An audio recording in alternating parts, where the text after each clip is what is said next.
Health for Life. This is the first ever medical show on television that deals with prevalent health problems and concerns, and they do so in an easy to listen to question and answer format. To find out what we are discussing today and to introduce us to the visiting specialists, here is the producer and the host of Health for Life, Dr. Surendra Prasad. What are some of those tests, and also why are those tests important? There are 7 basic tests that we do. First thing we do is we check your blood count. And the reason for that is normally during pregnancy, the blood count tends to fall. It don't fall very much, but it comes down a little and then tend to rise back up towards the end of the pregnancy. Why it's important? Because many women with delivery tend to bleed, and some patients during the course of the pregnancy can also bleed. When this occurs, it can affect the woman's health. And then we might need to do something special about it, like transfuse the patient or something like that. So it's important to check the hemoglobin or the blood count. The other thing I should mention is that we find that many of the poorer patients and patients from the third world countries tend to have a lower hemoglobin at the beginning of the pregnancy, and this can affect the way the pregnancy progresses. So the first thing we do is we check the blood count. Next thing we do is we check the blood group. Blood group is important because whenever we talk about the blood group, they have 2 parts to it. There's usually a letter and a negative or positive. The letters we use are O, A, B, and AB. So the blood groups are usually O positive, O negative, A positive, A negative, B positive, B negative, or AB positive or negative.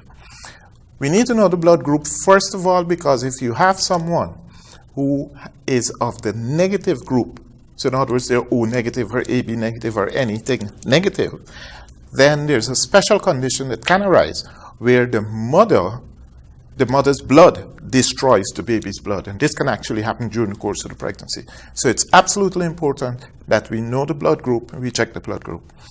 We can actually prevent this from happening by giving the patient medication during the course of the pregnancy. But because this tends to happen especially at the end of the pregnancy, we usually do so at the end of the pregnancy. What we need to know there, of course, is what's the baby's blood group, and then we would respond.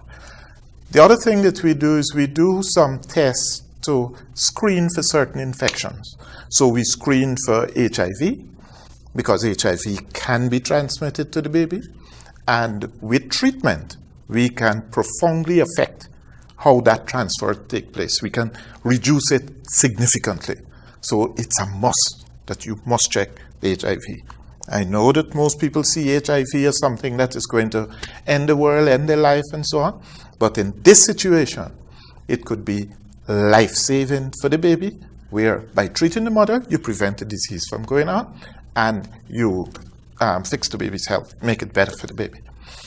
The other infections we screen for are syphilis, hepatitis B, and those are the infections we screen for: HIV, hepatitis B, syphilis. Then we screen for certain other medical conditions. We screen for diabetes. There's a special test we do for that. And we also screen for sickle cell disease, because there are special things we do during the pregnancy with patients like that. Let me just make sure I covered all of them. So there's a hemoglobin, a blood group. We check HIV, hepatitis B, syphilis, blood sugar, and sickle cell. Those are the basic tests that we do. The other thing we do is we do a urine test. We do what we call a urine analysis, where we check the urine for protein, and we can check for red cells and other things. This particular test we do every visit.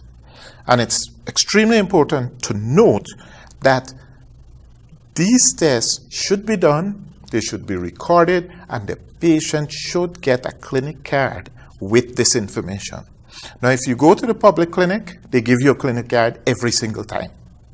And you're supposed to walk around with it. So if you go to a doctor for any reason, you're supposed to present that card to him so they can know where you stand, what your state of health is like. So you go to consult them on something else, you know how to respond, how to take care of you.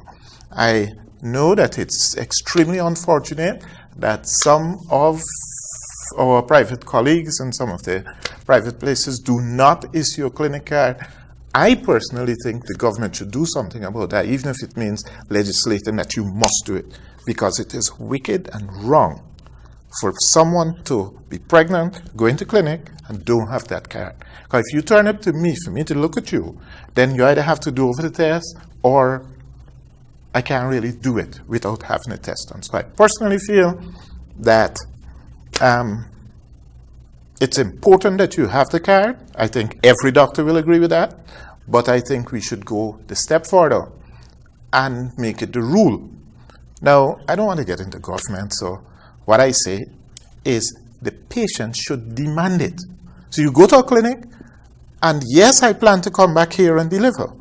But while I'm visiting my family in Berbice or in Essequibo, I might have an issue, and the doctor wants to know what is going on because I'm consulting somebody else. The woman is consulting somebody else. And I'm saying that we should make sure that you get a card once you go to the clinic that contains it. The other thing that should be in there is we monitor the baby and monitor the mother. And this information should be in your card so that someone else can see how the baby is progressing, how the pregnancy is progressing. So they do the tests, they monitor you. The other thing they do every time you go to the clinic is check your blood pressure, check your weight, check the urine, as I said, and all of this is recorded. On your first visit, what should happen with you is that they should do a physical examination on you. That's a general physical examination to check for your general health. That they check all the systems of your body and make sure you're fine. So, as Dr. Roberts has mentioned, and when we look in Guyana with our issues regarding maternity, so it's very important, and I do concur, and if the public health system is able to do this, there's very little excuse that the private sector should have. So it's important because, as Dr. Roberts has mentioned, you got 7 tests, you have a number of things that are done every visit.